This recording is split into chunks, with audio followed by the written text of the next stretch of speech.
मुझे तो इस लड़की की हिम्मत पर हैरत है। देखो तो सही, कैसे नाश्ता करने यहाँ पर आ गई। मेरी ये बात याद रखना, ये लड़की मसले खड़े कर सकती है।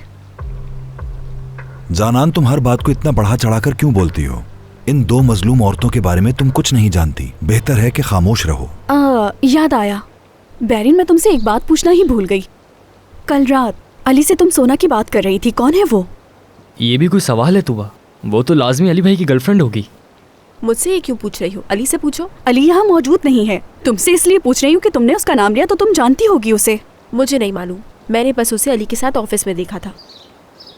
ओह, अगर वो उसे अपने साथ ऑफिस लेकर गया है तो फिर वाकई कुछ सीरियस होगा।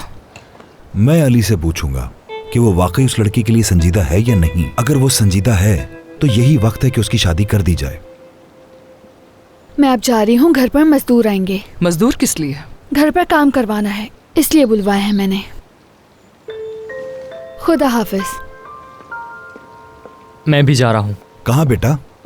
क्लास के लिए जा रहा हूँ डैड। हो सकता है फ्री होकर ऑफिस आ जाऊँ। ठीक है। खुदा हाफिज।